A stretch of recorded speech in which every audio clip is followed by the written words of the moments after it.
Doctor ortho Ayurvedic oil and capsule. अब दर्द भी घुटने टेकेगा। लखनऊ में मुख्यमंत्री योगी आदित्यनाथ ने आंगनवाड़ी कार्यकर्तियों को बांटे स्मार्टफोन।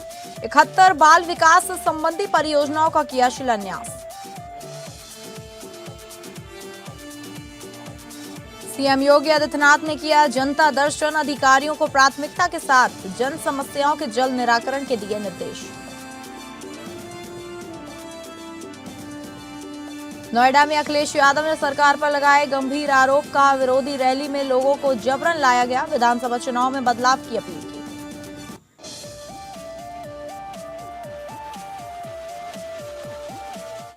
नमस्कार, आप सभी का स्वागत है और मैं हूं आपके साथ अंकिता सिंह। बुलेटिन की शुरुआत करेंगे। यहां मुख्यमंत्री योगी आदित्यनाथ ने लोक भवन सभागार में बाल विकास और पुष्टाहार विभाग की महिला सशक्तिकरण, बाल विकास और रोजगार सृजन को नई गति देने वाली कई बड़ी पहल का शुभारंभ किया। कार्यक्रम में आंगनवाड़ी सेवाओं के सुदृढ़ीकरण के साथ साथ मिशन रोजगार के तहत नियुक्ति पत्र भी वितरित किए गए। मुख्यमंत्री योगी आदित्यनाथ द्वारा 30 मार्च को लोक भवन के सभागार में 10 आंगनवाड़ी कार्यकर्ताओं और सहायिकाओं को ग्रोथ मॉनिटरिंग डिवाइस वितरित किए गए। इनमें चाइल्ड वेटिंग स्केल शामिल है। एक बहुत प्रतीक्षित कार्यक्रम। मैं पिछले 4 वर्ष से विभाग के पीछे पड़ा हूं कि हर आंगनवाड़ी कार्यकर्त्री के पास स्मार्टफोन होना चाहिए। वे जो मेहनत करती हैं वे रियल टाइम डाटा समय पे हमें नहीं मिल पाता है और समय पे डाटा अपलोड न होने के नाते हमारी रैंकिंग कम रहती है। इसलिए आवश्यक है कि स्मार्टफोन देना और स्मार्टफोन में उन्हें पारंगत करना, उसका प्रशिक्षण देना। और आज मुझे प्रसन्नता है कि स्मार्टफोन वितरण का कार्यक्रम भी लखनऊ में भी मैंने संपन्न किया है। हर जनपद में यह कार्यक्रम इसके उपरांत वहां पे आयोजित होना है। इसके लिए मैं आप सभी आंगनबाड़ी कार्यकर्तियों को, सभी बहनों को हृदय से बधाई देता हूं, अपनी शुभकामनाएं देता हूं। मुख्यमंत्री योगी आदित्यनाथ अपने सरकारी आवास 5 कालिदास मार्ग लखनऊ में आयोजित जनता दर्शन में लोगों की समस्याओं को सुना और संबंधित अधिकारियों को प्राथमिकता के साथ जन समस्याओं के शीघ्र निराकरण के निर्देश दिए।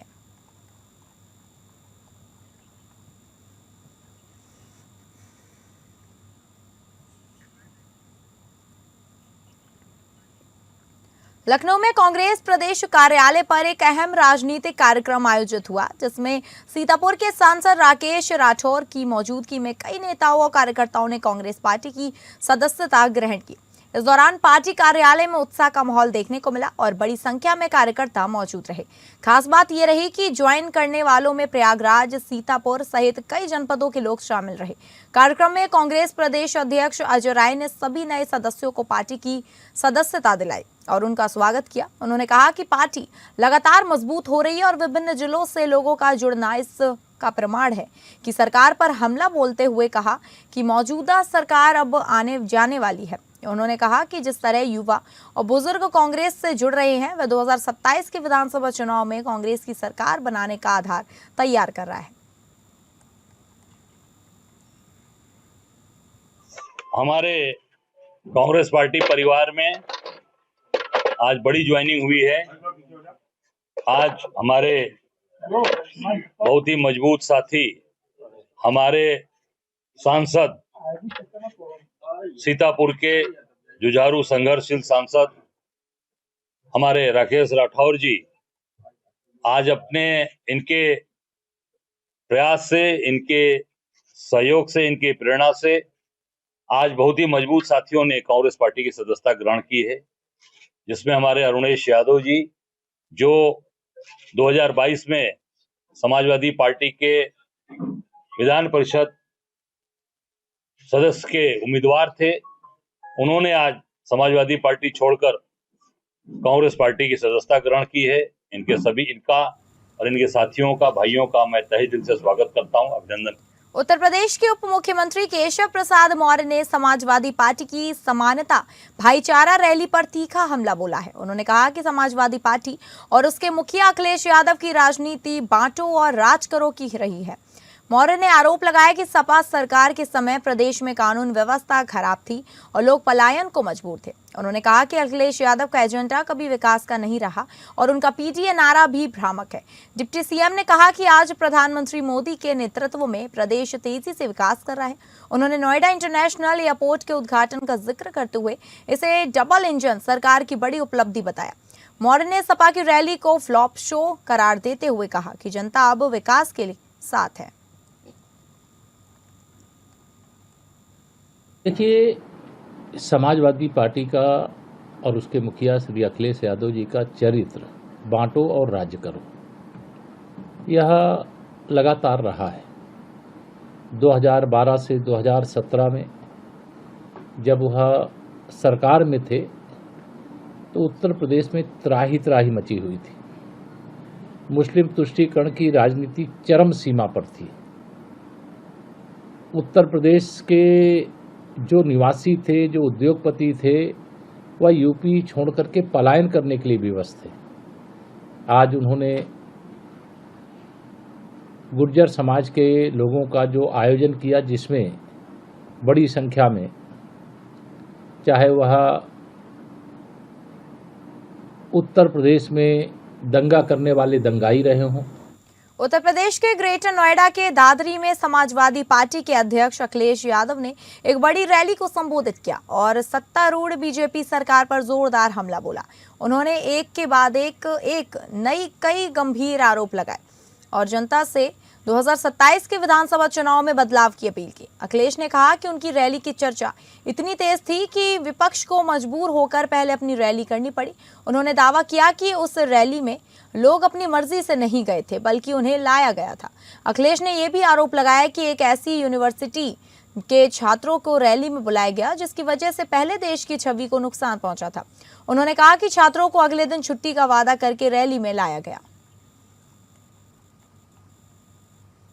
लोग ये सोचें कि उनके साथ कोई नाइंसाफी, कोई अन्याय नहीं हो रहा है, तभी आपसी विश्वास जागेगा।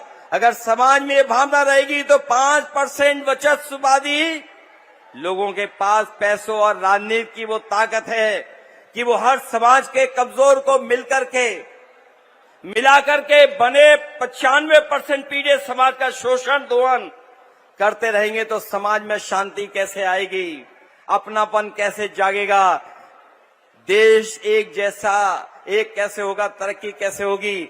इसलिए जो लड़ाई है वो हमारी आपकी मिलकर के 5% लोग जो 95% के साथ शोषण कर रहे हैं, उनको अपने अधिकारों से वंचित करने का काम कर रहे हैं। पीलीभीत सदर से विधायक और योगी सरकार में गन्ना मंत्री संजय सिंह गंगवार के बयान पर सपा नेता व पूर्व मंत्री अनीस अहमद खान उर्फ फूल बाबू ने तीखा पलटवार किया। उन्होंने कहा कि असली नेता वही होता है जो कई बार विधायक और मंत्री रहा हो तथा जनता के बीच उसकी पकड़ हो।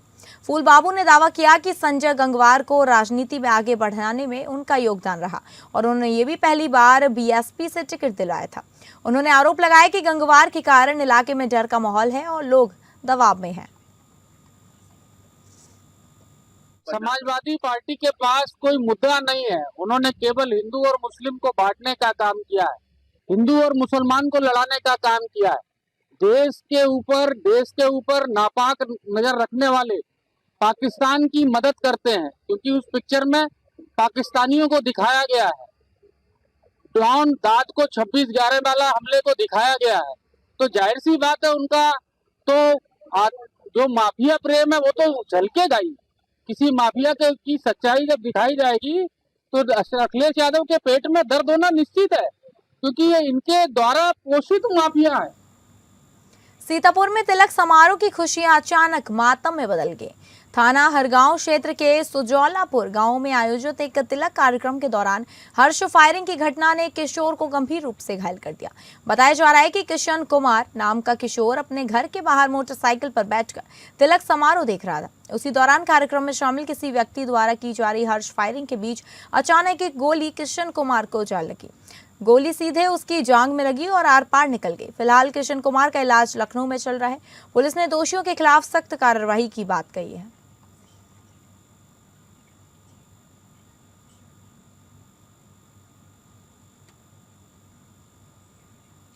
यूपी के हमीरपुर जिले में अखिल भारतीय ब्राह्मण एकता परिषद द्वारा मोहद्दा कस्बे के कुंवर इंटर कॉलेज में मातृशक्ति कार्यक्रम का आयोजन किया गया, जिसमें संगठन की महिलाओं सहित तमाम महिलाएं शामिल हुई। इस दौरान ब्राह्मण एकता परिषद की राष्ट्रीय महिला अध्यक्ष स्मृति त्रिपाठी ने कार्यक्रम में मौजूद महिलाओं को जागरूक करते हुए नारी शक्ति को मजबूत करने के लिए मंच से संदेश दिया और कहा कि महिलाओं को अपने हक और अधिकार के लिए आगे आना होगा।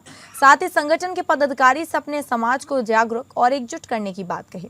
महिला प्रकोष्ठ की जिला अध्यक्ष दीपा तिवारी ने कार्यक्रम को संबोधित करते हुए कहा कि महिलाओं को आगे आकर अपनी पहचान बनानी होगी। जब हम शिक्षित होंगे तभी सशक्त होंगे, इसलिए हमें अपनी बच्चियों को भी अच्छी शिक्षा देनी होगी। कार्यक्रम के दौरान में सैकड़ों की संख्या में महिलाएं शामिल हुई। मुख्य उद्देश्य है जन जागृति, महिलाओं की जागृति, क्योंकि जब तक महिलाएं जागृत नहीं होंगी तब तक समाज का कल्याण होना संभव ही नहीं है। जब देश आजाद नहीं हुआ था तब भी महिलाओं की सहयोग के बिना नहीं हो पाया था। आज भी वही जागृति की जरूरत है कि महिलाएं घर से बाहर निकलें और समाज की स्थिति को समझें। ये अखिल भारतीय ब्राह्मण एकता परिषद की नींव रखने का यही उद्देश्य है कि नारी अपने धर्म को समझे, क्योंकि धर्म ही सृष्टि का आधार है। जब तक नारी और नर दोनों अपने अपने धर्मों का निर्वाह नहीं समझेंगे तब तक देश का और विश्व का कल्याण संभव नहीं है। अगली खबर का रुख करेंगे जो अयोध्या से है, जहां अयोध्या पुलिस द्वारा रन फॉर एम्पावरमेंट का पुलिस लाइन ग्राउंड में आयोजन किया गया। यह कार्यक्रम मिशन शक्ति अभियान के तहत आयोजित किया गया, जिसमें स्कूली छात्राओं की दौड़ आयोजित की गई। इस दौड़ को हरी झंडी दिखाकर एसएसपी डॉक्टर गौरव गोबर ने रवाना किया। उन्होंने बताया कि इस कार्यक्रम का उद्देश्य महिलाओं में जागरूकता बढ़ाना और उनके सशक्तिकरण को प्रोत्साहित करना है, जिसमें उत्तीर्ण होने वाली छात्राओं को पुरस्कार देकर प्रोत्साहित किया गया है। बता दें कि प्रतिभागियों ने उत्साहपूर्वक दौड़ में हिस्सा लेकर यह संदेश दिया कि समाज में महिलाओं की भागीदारी और सुरक्षा दोनों अत्यंत आवश्यक है। वहीं प्रधानमंत्री मोदी और मुख्यमंत्री योगी आदित्यनाथ के महिला सशक्तिकरण संबंधी प्रयासों का भी उल्लेख किया गया। कार्यक्रम के दौरान सशक्त नारी सशक्त भारत का नारा प्रमुख रूप से गूंजता रहा। है कि मिशन शक्ति के संबंधित विभिन्न कार्यक्रम समय समय पर आयोजित होते रहते हैं, जिसका कि मुख्य उद्देश्य जो है वो महिलाओं की, बच्चियों की सुरक्षा, उनका स्वावलंबन और उनका सशक्तिकरण। इसी क्रम में आज पुलिस लाइन अयोध्या में स्कूली छात्राओं की दौड़ कराई गई है, जिसमें उत्तीर्ण होने वाली जो छात्राएं हैं उनको प्राइज भी दिया जा रहा है। बाकी जिन ने यहाँ पर पार्टिसिपेट किया है उनको भी प्रोत्साहित किया जा रहा है। इसका एक ही उद्देश्य है कि हमारी जो बच्चियां हैं, हमारी जो बालिकाएं हैं, वो न केवल मानसिक रूप से बल्कि शारीरिक रूप से भी स्वस्थ हों, सशक्त हों और आगे चल के देश के भविष्य में अपना योगदान। उत्तर प्रदेश लोक सेवा आयोग द्वारा आयोजित परिणाम में अयोध्या की अनामिका मिश्रा ने बड़ी सफलता हासिल की। उन्होंने पूरे प्रदेश में चौथा स्थान प्राप्त कर डिप्टी कलेक्टर का पद हासिल किया है। अयोध्या के साकेतपुरी कॉलोनी की निवासी अनामिका मिश्रा ने अपनी मेहनत और लगन से यह मुकाम हासिल किया। उनके पिता महेंद्र नाथ मिश्रा गोसाईगंज रेलवे स्टेशन पर स्टेशन अधीक्षक के पद पर कार्यरत है। अनामिका की खास बात यह है कि उन्होंने बिना किसी कोचिंग के घर पर रहकर ही तैयारी की। उनके पिता इंटरनेट से नोट्स डाउनलोड कर उन्हें उपलब्ध कराते थे, जिनसे उन्होंने अपनी पूरी पढ़ाई की। 3 वर्ष पहले उनका विवाह आकाश पांडे से हुआ था। परिवार ने सफलता पर खुशी जताते हुए कहा कि अनामिका ईमानदारी से अपने कर्तव्यों का निर्वहन करे और संविधान को सर्वोपरि रखते हुए समाज की सेवा करे।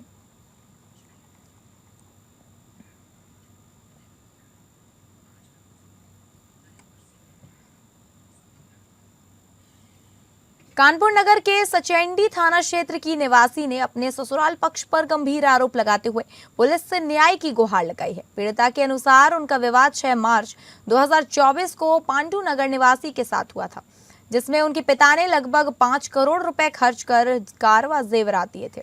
इसके बावजूद ससुराल पक्ष अतिरिक्त दहेज में 1 मकान, 1 किलो सोना और नकद धन राशि की मांग करता रहा।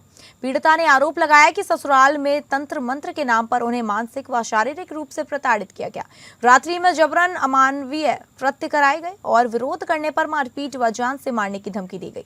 जानकारी बता दें कि आपको जनवरी 2025 में स्थिति बिगड़ने पर पीड़िता अपने मायके लौटी, जहां उसने पूरी घटना परिजनों को बताई। आरोप है कि ससुराल पक्ष ने उसका स्त्री धन, जिसमें करोड़ों के जेवर शामिल हैं, उसे भी वापस नहीं किया। पीड़िता ने मुख्यमंत्री योगी आदित्यनाथ और कमिश्नरेट पुलिस से दर्ज हुए मुकदमे में कठोर कानूनी कार्रवाई करने के साथ अपना स्त्री धन वापस दिलाने की मांग की है।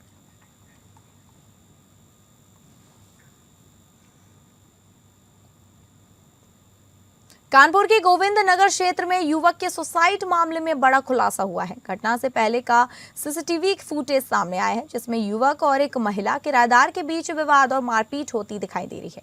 परिजनों ने अब इस मामले में हत्या के लिए उकसाने और मारपीट के आरोप लगाए हैं। दरअसल गोविंद नगर थाना क्षेत्र के नटराज टॉकीज चौराहे के पास कच्ची बस्ती में रहने वाले 19 वर्षीय अमन ने 19 मार्च को अपने किराए के मकान में आत्महत्या कर ली थी। उस वक्त शुरुआती जांच में सामने आया था कि पुलिस के डर के चलते युवक ने यह कदम उठाया, लेकिन अब इस पूरे मामले में नया मोड़ आ गया है। सामने आए सीसीटीवी फुटेज में दिख रहा है कि आत्महत्या से पहले अमन का उसी मकान में रहने वाली पम्मी नाम की महिला और उसके साथियों से जमकर विवाद हुआ था। वीडियो में बहस और मारपीट के संकेत नजर आ रहे हैं। मृतक के परिजनों का आरोप है कि पम्मी और उसके साथियों ने अमन के साथ मारपीट की, जिससे वह मानसिक रूप से टूट गया और उसने आत्मघाती कदम उठा लिया। परिवार का कहना है कि अब सच्चाई सामने आ चुकी है और आरोपियों के खिलाफ सख्त कार्रवाई होनी चाहिए। घटना के बाद मौके पर पहुंची पुलिस और फॉरेंसिक टीम ने पहले ही साक्ष्य जुटा लिए थे। वहीं डीसीपी साउथ दीपेंद्र नाथ चौधरी ने मामले में जांच के बाद दोषियों पर कार्रवाई की बात कही थी। अब सीसीटीवी फुटेज सामने आने के बाद परिजनों ने आरोपियों की गिरफ्तारी की मांग कर दी है तेज और चेतावनी दी है कि अगर न्याय नहीं मिला तो वे उच्च अधिकारियों और मुख्यमंत्री तक गुहार लगाएंगे। फिलहाल पुलिस पूरे मामले की जांच में जुटी है। अब देखना होगा कि सीसीटीवी फुटेज के सामने आने के बाद पुलिस क्या कार्रवाई करती है और पीड़ित परिवार को कब तक न्याय मिल पाता है। 19 तारीख को फांसी लगा ली। मैं अपने घर पे ससुराल में थी। मैं अलग रहती हूँ कल्याणपुर में। मेरे पास फोन आया, मेरी मम्मी ने फोन किया कि भाई से लड़ाई हो गई है, आप आ जाओ, देखते हैं कोई बात हुई होगी तो हम लोग मिलके बातचीत करेंगे, उस औरत से माफी भी मांग लेंगे। जब मैं आई तो मेरे भाई का सब टंगा हुआ मिला मुझे। उसके बाद क्या हुआ क्या नहीं आगे की मुझे नहीं पता, लेकिन आज हम लोगों ने जब पूरी वीडियो निकाली उसमें देखा है कि पम्मी नाम की औरत है, बैंड बजाता है, एक बुड्ढा है जो बैंड में काम करता है और आदमी का नाम रघुवीर है। उसने ये तीनों ने मिलकर उसको बहुत मारा है। मेरे भाई के शरीर में सारे निशान बने हुए हैं। मेरा भाई रोते हुए नीचे भागा है, कह रहा है कि मैंने किसी से कोई बात नहीं की, सबकी मदद करता, मेरी किसी में। उसने जाके गेट बंद कर लिया। उसके बाद पुलिस आई है, पुलिस ने भी धमकी दी है, गेट पे लात मारा है। फिर उसके बाद दोबारा पुलिस बुलाई। उस दहशत में मेरे भाई ने फांसी लगा दी। तो फिलहाल इस बुलेटिन में इतना ही। नमस्कार।